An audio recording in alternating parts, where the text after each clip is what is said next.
करते हैं. Now the 16th question in this exercise is for the differential equation xy into dy by dx is equals to x plus 2 into y plus 2. इससे हम लोगों ने फिर से variable separable form बनानी है. y वाली टर्म्स एक साइड पे और x वाली टर्म्स दूसरी साइड पे ले जानी है. So it will be y over y plus 2 into dy is equals to x plus 2 over x into dx. ठीक है जी. y plus 2 को हम लोग एक साइड पे ले गए और x plus 2 को दूसरी साइड पे ले गए हम लोग. और उसके बाद what we need to do, integrate both sides. integrate both sides. और जब दोनों साइड को इंटीग्रेट करना शुरू किया हम लोगों ने, it will be integral y over y plus 2 into dy is equals to integral x plus 2 over x dx. अब बेटा यहाँ पे हमारे पास न्यूमरेटर और डिनोमिनेटर दोनों की डिग्री सेम है. और मैंने पहले भी आप लोगों को बताया हुआ कि अगर डिग्री सेम होती है तो वो फर्स्ट स्टेप है कि हम लोगों ने डिवाइड करना और उसके बाद quotient plus remainder over divisor की फॉर्म में लिखना है. लेकिन यहाँ पे इस तरह से करने की जरूरत पड़ेगी. यहाँ पे देखिए मैं क्या करने जा रहा हूँ. y plus 2 minus 2 over y plus 2 dy and this is equals to 1 plus 2 over x dx. एक बार यहाँ x के नीचे लिख दिया, एक बार 2 के नीचे लिख दिया और यहाँ पे 2 ऐड कर दिया और 2 सब्ट्रैक्ट कर दिया. Now in the next step एक बार मैं y plus 2 के नीचे लिख देता हूँ तो ये आ जाएगा 1 minus 2 over y plus 2 integral dy is equals to integral 1 plus 2 over x dx. अब इसके बाद हम लोग इसको इंटीग्रेट करते हैं. 1 का इंटीग्रेशन मेरे पास आ जाता है y minus 2 log mod y plus 2. क्योंकि मेरे पास यहाँ पे 2 over y plus 2 है तो y minus 2 log mod y plus 2 and this is equals to 1 का इंटीग्रेशन हमारे पास आ जाता है x plus 2 log mod x plus c. तो हमारे पास सॉल्यूशन इसका बन जाता है. एक सारा कुछ अगर एक साइड पे ले आए तो ये हो जाएगा हमारे पास y minus x minus 2 log mod y plus 2 minus 2 log mod x plus is equals to c. और we can say that y minus x minus 2 दोनों में से 2 कॉमन निकलता है. यहाँ पे y plus 2 दोनों में से 2 कॉमन निकलेगा तो अंदर मेरे पास रह जाएगा log x into y plus 2 modulus is equals to c. And this is our answer for this question. General solution he find out करना, कोई पर्टिकुलर सॉल्यूशन फाइंड आउट करने के लिए कहा नहीं हुआ हम लोगों को. 18th क्वेश्चन में हम लोगों को ये कहा गया है at any point xy on a curve the slope of tangent is twice the slope of the line segment joining the point of contact to the point -4, -3. हम लोग ऐसे कंसीडर कर लेते हैं कि let x, y be the point of contact on the curve.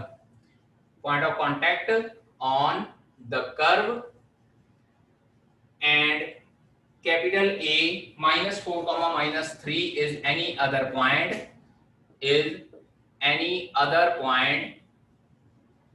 तो इसका मतलब क्या हो जाएगा, इसको हम लोग पॉइंट P कंसीडर कर लेते हैं. स्लोप ऑफ PA पॉइंट की स्लोप क्या हो जाएगी हमारे पास, या हम लोग AP पॉइंट की स्लोप कंसीडर कर लेते हैं. That will be equals to y minus y1 y plus 3 over x plus 4. क्योंकि y2 minus y1 over x2 minus x1 का फॉर्मूला लगाते हैं हम लोग स्लोप फाइंड आउट करने के लिए. ये हमारे पास स्लोप AP की आ गई है.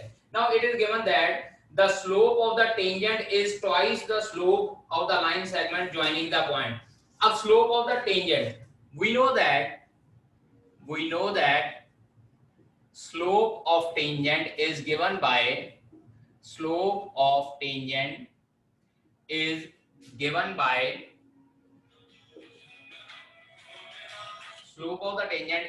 by dy by dx. याद कीजिए dy by dx plus 1 class में मैंने बताया था कि जो स्लोप ऑफ टेंजेंट होती है उसको हम लोग dy by dx के साथ डिनोट करते हैं. वैसे भी चेक कीजिए स्लोप का फार्मूला होता है y2 minus y1 over x2 minus x1. मतलब rate of change of y with respect to rate of change in x. और ये dy by dx भी यही कहता है, rate of change of y with respect to x. तो इसका मतलब स्लोप को हम लोग dy by dx कंसीडर कर सकते हैं. And it is given that कि dy by dx is equals to 2 times the slope we have found out, y plus 3 over x plus 4. Check कीजिए, यहाँ पे हम लोगों को ये कहा हुआ है कि slope is twice the slope of the point of contact with the point -4, -3. Now we need to find out the differential equation for this question. हम लोग क्या करते हैं कि वेरिएबल सेपरेबल फॉर्म लगा लेते हैं. तो 1/y+3 into dy is equals to 2/x+4 into dx. अब यहाँ पे हमारे पास वेरिएबल सेपरेट हो गए हैं, तो हम लोग सिंपली लिखेंगे यहाँ पे इंटेग्रेट. अब इंटेग्रेट जब हम लोग करते हैं तो ये मेरे पास आता है integral 1/y+3 dy is equals to integral 2/x+4 dx. और जब हम लोग इसको इंटेग्रेट करते हैं तो ये मेरे पास आ जाता है log mod y+3 is equals to 2 log mod x+4 plus c. So this was the differential equation. लेकिन साथ के साथ हम लोगों को इस क्वेश्चन में ये भी कहा हुआ है कि find the equation of curve given that it passes through -2, 1. इसके बाद लिखेंगे since the curve passes through -2, 1 passes through -2, 1. अब -2, 1 से पास हो रहा है तो इट मींस मुझे इस डिफरेंशियल इक्वेशन का पर्टिकुलर सॉल्यूशन फाइंड आउट करना है. तो पर्टिकुलर सॉल्यूशन के लिए c की वैल्यू निकालनी है. Therefore put x is equals to -2 and y is equals to 1.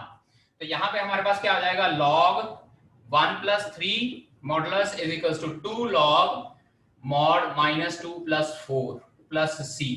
So this will be equals to log 4 is equals to 2 log 2 plus c. अब बेटा ये एक बात ध्यान दीजिए कि जब ये log में पावर ऊपर चली जाती होती है, log यहाँ पे हम लोगों ने पढ़ा हुआ है log m raised पर n, क्या होता है हमारे पास n log m होता है ना. तो यहाँ पे अब यही फार्मूला मैं बैक गियर में लगाने जा रहा हूँ. n log m मुझे गिवन है, इसको मैं log m raised पर n लिख सकता हूँ. So log 4 is equals to log 2 की power 2 plus c. That is log 4 is equals to log 4 plus c. और ये log 4 दोनों साइड पे कैंसिल आउट हो जाएगा. It implies c is equals to 0 आ जाएगा. और जब c is equals to 0 आ गया तो हम लोग इसको इक्वेशन नंबर 1 में पुट कर सकते हैं. Therefore required solution. वेट कर लो.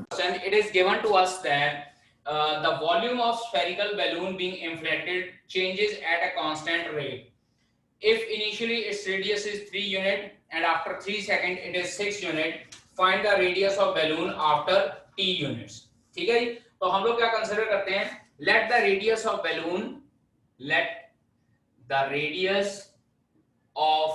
balloon is equals to r unit. ठीक है. ये बैलून के रेडियस को हम लोग r यूनिट कंसीडर कर लेते हैं and time is equals to t seconds. Time को हम लोग t सेकेंड्स कंसीडर कर लेते हैं. गिवन दैट अब यहाँ पे हमको ये कहा गया है कि जो वॉल्यूम है वो जो है वेरी कर रहा है at a constant rate. dv/dt is equals to k where k is something constant. dv/dt हम लोगों को जो उसका rate of change of volume है वो सम कांस्टेंट रेट के अकॉर्डिंगली चेंज हो रहा है. So I can say that d/dt of 4/3 pi r cube is equals to k. 4/3 pi r cube is equals to k हमारे पास आ जाता है. तो अब हम लोग इसको डिफरेंशिएट जब करते हैं तो ये मेरे पास आ जाएगा 4/3 pi into 3r² into dr/dt is equals to k. अब यहाँ पे मेरे पास अभी भी डिफरेंशियल इक्वेशन बनी नहीं है बेटा जी. सो ये 3 और 3 कैंसिल आउट हो जाएगा. 4 pi r² into dr is equals to k into dt. अब यहाँ पे मेरे पास वेरिएबल जो है सेपरेट हो गए हैं. अब इसके बाद हम लोग क्या कर सकते हैं, इंटेग्रेट बोथ साइड्स. अब जब दोनों साइड को इंटेग्रेट करते हैं तो हमारे पास फिर से हो जाएगा 4 pi r² dr is equals to integral k dt. अब 4 pi r² का इंटेग्रल हम लोग करेंगे तो फिर से मेरे पास वही आ जाता है 4/3 pi r cube, क्योंकि dr के विद रिस्पेक्ट हम लोग इसका कर रहे हैं इंटीग्रेशन, और ये आ जाएगा kt plus c, and this will be equation number 1. यहाँ पे हम लोगों को स्टार्टिंग में गिवन था कि वॉल्यूम जो है कांस्टेंट रेट के साथ चेंज हो रहा है, इसलिए पहले 4/3 पाई आर क्यूब को d by d t equals to k consider करना पड़ेगा। अब आप लोग ये कहोगे कि दोबारा से इंटीग्रेट करके फिर से हमारे पास वो आ गया। बेटा जी जो गिवन कंडीशन है उसके अकॉर्डिंगली ही हम लोगों ने स्टार्ट करना है, ठीक है जी। तो डी बाई डी टी पहले वॉल्यूम का कंसिडर करना पड़ेगा, उसके बाद फिर हम लोग ये इक्वेशन की तरफ पहुंचते हैं। अब यहाँ पे हम लोगों को दो सिचुएशन गिवन है। यहाँ पे एक लिखा हुआ है इनिशियली व्हेन, इनिशियली का मतलब होता है बेटा when time t is equals to 0, given that when t is equals to 0 it implies r is equals to 3। जब टाइम t जो है 0 था, क्योंकि इनिशियली वर्ड यूज किया, इनिशियली का मतलब होता है t is equals to 0। Put in equation number 1 में हम लोग पुट कर लेते हैं, चेक कीजिए ये हमारे पास क्या आ जाएगा 4/3 पाई इंटू 3 का cube is equals to k multiply by 0 plus c। इसको हम लोग सॉल्व करते हैं तो c की वैल्यू आ जाती है 36 पाई, और c की वैल्यू 36 पाई आ गई तो it implies from 1 4/3 pi r cube is equals to k t plus 36 pi, ये c की वैल्यू आ गई है। अब बेटा जी क्योंकि रेडियस फाइंड आउट करना है तो मुझे k की वैल्यू भी फाइंड आउट करनी पड़ेगी। तो अब इसके बाद दूसरी कंडीशन गिवन है कि when after 3 seconds it is 6 unit, when t is equals to 3, जब टाइम 3 seconds था तो it implies r was equals to 6 unit। तो अब हम लोग इसी इक्वेशन में पुट कर देते हैं, इक्वेशन नंबर 2 में 4/3 पाई इंटू 6 का cube is equals to 3k plus 36 pi, ठीक है जी। इसको सॉल्व करते हैं, ये आ जाता है 4/3 पाई इंटू 216, क्योंकि 6 का क्यूब 216 होता है, 3k प्लस 36 पाई। 3 के टेबल में इसको कैंसिल आउट किया, ये आ जाएगा 72 multiply by 4 will be equals to 2 I think 4 2 8 288 pi is equals to 3k plus 36 pi. अब यहां से हम लोगों ने k की वैल्यू निकालनी है, 36 पाई इधर ले जाके हम लोग माइनस कर देते हैं, सो 3k इज इक्वल्स टू 252 पाई, और यहां से k की वैल्यू हमारे पास आती है 84 पाई, ठीक है जी। नोट कीजिए बेटा यहां तक, फिर इसके बाद आगे करते हैं हम लोग। ना बेटा जी अब हमारे पास k की वैल्यू भी आ गई है, so we will put the value of k in equation number 2। Therefore from equation 2 में पुट करते हैं, हमारे पास आ जाता है 4/3 pi r cube is equals to 84 pi plus into t plus 36 pi. 4 pi से थ्रू आउट कैंसिल आउट कर देते हैं, r cube over 3 is equals to 21 into t plus 9। जब 4 पाई से थ्रू आउट डिवाइड कर दिया हम लोगों ने, यहाँ पे 21 t रह जाएगा और यहाँ पे हमारे पास अकेला 9 रह जाता है, so r cube is equals to 63t plus 27। r cube हमारे पास 63t प्लस 27 आ गया, so I can say that r is equals to 63t plus 27 raised power 1/3, and this is our required answer, because हम लोगों को ये कहा गया है कि r की वैल्यू फाइंड आउट करनी है at an instant when time is t second. तो टाइम की वैल्यू t हमारे पास है, मतलब क्या है कि इस क्वेश्चन में सबसे पहले हम लोगों ने डिफरेंशियल इक्वेशन बनाई, उसको सॉल्व करके k और c की फॉर्म में हमारे पास सॉल्यूशन आ जाता है। दोनों कंडीशन पुट करनी है, t is equals to 0 put करना, t is equals to 3 second put करना, उसके बाद हमारे पास c की वैल्यू आ जाती है, k की वैल्यू आ जाती है, और उसके बाद जो रिजल्टेंट सॉल्यूशन है उसमें पुट करके हम लोगों ने r की वैल्यू फाइंड आउट कर लेनी है, ठीक है जी। In 20th question it is given that in a bank the principal increases at the rate of r% per year, principal increases at the rate of r% per year। Start करते हैं, given that principal increases at the rate of r%, increases at the rate of r%। rate of r% का मतलब होता है कि r% जो है principal के अकॉर्डिंगली चेंज हो रहा है। It implies dp by dt is equals to r% of p। now it implies हम लोग ये कह सकते हैं कि dp by dt is equals to r over 100 into p। मतलब क्या है कि परसेंटेज का साइन हटाने के लिए हम लोगों ने r ओवर 100 लिखा। अब वेरिएबल चेंज करते हैं, सेपरेट करते हैं, 1 by p into dp is equals to r over 100 into dt। इसके बाद इंटेग्रेट बोथ साइड्स। पहले तो हम लोग इसकी डिफरेंशियल इक्वेशन को सॉल्यूशन कर लेते हैं। इंटेग्रेट बोथ साइड्स, ये हमारे पास इस तरह से आता है, integral 1 by p dt is equals to integral r over 100 into dt। 1 by p का इंटेग्रेशन हमारे पास आ जाता है log p is equals to r over 100 into t plus c। Now this is equation number 1। अब इसके बाद हम लोगों को क्या करना है, हम लोगों को ये कहा गया है if rupees 100 doubles itself in 10 years find the value of r। r की वैल्यू फाइंड आउट करनी है। रुपीज 100 डबल कर लेता है अपने आप को 10 साल में। इसका मतलब एक ही लाइन में हम लोगों को एक तरह से दो इक्वेशंस गिवन है। पहली इक्वेशन क्या है, when t is equals to 0 it implies p was equals to 100 initially। ठीक है, 100 रुपीज चेंज हो रहा है तो स्टार्टिंग में हम लोग ये कंसीडर कर लेते हैं कि t की वैल्यू 0 है तो p की वैल्यू हमारे पास 100 हो जाएगी। इक्वेशन नंबर 1 में पुट करते हैं, therefore from 1 log 100 is equals to r over 100 into 0 plus c। तो इसका मतलब c की वैल्यू मेरे पास क्या आ रही है, log 100। मैं जानबूझ के इसको सॉल्व नहीं कर रहा हूं, इसको एज इट इज छोड़ रहा हूं। Therefore from equation 1 या सीधे फिर इक्वेशन नंबर 1 में पुट करते हैं, हमारे पास आ जाता है log p is equals to r over 100 into t plus log 100। अब ये log 100 को मैं दूसरी साइड पे ले जाता हूं, it will be equals to log p minus log 100 is equals to r over 100 into t and this will become log p over 100 log m minus log n का फार्मूला लगाया rt over 100। now this is equation number 2।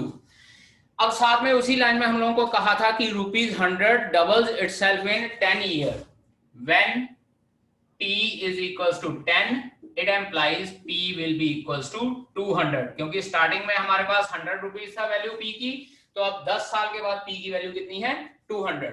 तो इसी equation में put करते हैं, it implies log 200 over 100 is equals to r into 10 over 100। इसको solve कर लिया, ये हमारे पास बनता है log 2 is equals to r over 10। अब r over 10 हमारे पास आ रहा है, so it will be become equals to log 2 is equals to r over 10 आ रहा है हमारे पास। अब इसको सॉल्व करना है फर्दर हम लोगों ने, तो हमारे पास क्या हो जाएगा, it implies r is equals to 10 into log 2 10 into log 2, या बाद में अगर हम लोग सॉल्व करना चाहें तो बाद में भी हम लोग इसको कर सकते हैं। अब यहाँ पे बेटा ये बात ध्यान दीजिए, स्टेटमेंट में लिखा हुआ है log 2 to the base e is equals to 0.6931। ठीक है जी। अब यहाँ पे हम लोगों ने log 2 की वैल्यू पुट करनी है, therefore r is equals to 10 into 0.6931, क्योंकि log 2 की वैल्यू हम लोगों को गिवन है। और ये जो log है मैंने पहले भी बताया, log का मतलब होता है log to the base e और ln का मतलब होता है log to the base 10। अब यहाँ पे log लिखा हुआ था, हम लोग log to the base e consider करेंगे और इसकी वैल्यू हम लोग को 0.6931 गिवन है। It implies r is equals to 6.931% will be your answer for this question। तो इसका मतलब क्या है कि 6.931% के हिसाब से हमारे पास टाइम 10 ईयर हो तो हमारा प्रिंसिपल जो है डबल हो जाएगा। नोट कीजिए बेटा जी इसको, फिर अगला क्वेश्चन करते हैं। In 21st question, it is given that in a bank, principal increases at a rate of 5% per year. An amount of 1000 is deposited with this bank. 1000 is deposited with this bank का इसका मतलब होता है बेटा जी, initially हमारे पास जो amount था, principal था, that was equals to 1000 rupees. That is when t is equals to 0. तो सेम चीज यहाँ पे लिखते हैं, given that dp by dt is equals to 5% of p। पिछली बार r% था तो r लिखा था, अब की बार 5% है। So it implies dp by dt is equals to 5 over 100 into p, और यहां से हमारे पास आ जाता है dp over p is equals to 5 by 100 into dt। After this integrate both sides, दोनों साइड को हम लोग इंटेग्रेट करते हैं। integrate both sides, it will become integral dp over p is equals to integral 5 over 100 into dt. ये मेरे पास आ जाएगा log p is equals to 5 over 100. 5 by 100 को मैं डायरेक्टली 1 by 20 ही लिख रहा हूं, 1 by 20 into t plus c. Again t और c दो वेरिएबल हैं, हम लोगों को ये वैल्यूज फाइंड आउट करनी है. पहली condition, when t is equals to 0 it implies p was equals to 1000 rupees. याद कीजिए स्टार्टिंग में कहा था कि in what time 1000 rupees will become, तो यहाँ पे इसका मतलब t की वैल्यू 0 है तो p की वैल्यू 1000 हो जाएगी. It implies log 1000 is equals to c, क्योंकि t की वैल्यू 0 पुट करेंगे तो इधर 0 ही रह जाएगा. Therefore from 1 हमारे पास इक्वेशन बनती है log p is equals to 1 by 20 into t plus log 1000. ठीक है जी. अब इसके बाद ये log 1000 को मैं लेफ्ट हैंड साइड पे लेके जा रहा हूं. So it will become, it implies log p minus log 1000 is equals to 1 by 20 into t. तो ये हो जाएगा मेरे पास log p over 1000, क्योंकि log m minus n का फार्मूला लग जाएगा 1 by 20 t. ठीक है, ये मेरे पास आ गया. अब इसके बाद उसने कहा कि after 10 year what will be the amount, मतलब 10 साल के बाद. अब की बार हम लोगों ने क्या करना है, when t is equals to 10 years. अब टाइम 10 ईयर है, इस इक्वेशन में पुट कर देते हैं equation number 2. It implies log p over 1000 is equals to 1 by 20 into 10. ये सॉल्व करते हैं, log p over 1000 हमारे पास आ जाता है 1 by 2. अब यहाँ पे log रिमूव करना है. मैंने पहले भी बताया कि अगर log रिमूव करना है तो हम लोग एक्सपोनेंशियल लेते हैं, taking exponential on both side, taking exponential on both sides. दोनों साइड पे हम लोग एक्सपोनेंशियल लेते हैं तो हमारे पास क्या बन जाता है, p over 1000 is equals to e raised power 1 by 2. अब आप यहाँ स्टेटमेंट में देखिए लिखा हुआ है e raised power 0.5, 1 by 2 होता है e raised power 0.5. इसकी वैल्यू डायरेक्टली मुझे गिवन है 1.648, तो इसका मतलब क्या हो जाएगा, p over 1000 is equals to 1.648 and in next step ये 1000 दूसरी साइड पे जाके मल्टीप्लाई हो जाएगा. सो p will be equals to rupees 1648. तो इसका मतलब क्या है कि अगर हमारे पास रेट ऑफ इंटरेस्ट 5% है तो 5 साल के बाद 10 साल के बाद जो हमारा अमाउंट है that will become equals to 1648. ठीक है बेटा जी, नोट कीजिए. Let us start 17th question. 17th question में ये कहा गया find the equation of curve passing through the point 0, -2. एक पॉइंट 0, -2 ऑलरेडी गिवन है. Given that at any point xy on the curve the product of slope of its tangent and y coordinate. देखो जी, we know that slope is given by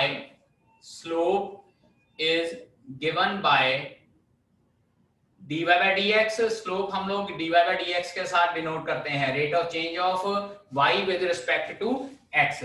तो given by dy by dx according to question हम लोग को ये कहा गया है कि product of y coordinate and slope is equals to x coordinate. ठीक है जी.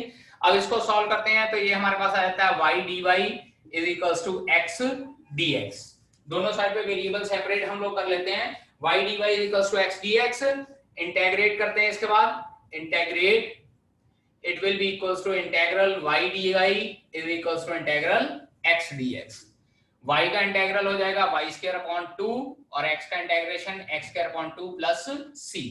बट बेटा जी इसमें हम लोगों को ये कहा हुआ है कि ये जो कर्व है it passes through the point 0, -2. Since the curve passes through 0, -2, it implies from 1 पहली इक्वेशन से हमारे पास क्या आता है, -2 का square over 2 is equals to 0 का स्क्वायर ओवर 2 प्लस c. और यहां से सॉल्व करके c की वैल्यू हमारे पास कितनी आती है, 2, क्योंकि ये 4/2 हो जाएगा तो 2 आ जाएगा हमारे पास. Therefore required solution required solution क्या हो जाएगा, जो ये c की वैल्यू है इसको इक्वेशन नंबर 1 में पुट करते हैं, y square over 2 is equals to x square over 2 plus 2। तो हमारे पास रिक्वायर्ड सॉल्यूशन हमारे पास क्या हो जाएगा, y square by 2 is equals to x square by 2 plus c, and we can leave our answer here only. ठीक है जी। तो students that's all from my side for today's lecture. Will meet tomorrow for the next exercise.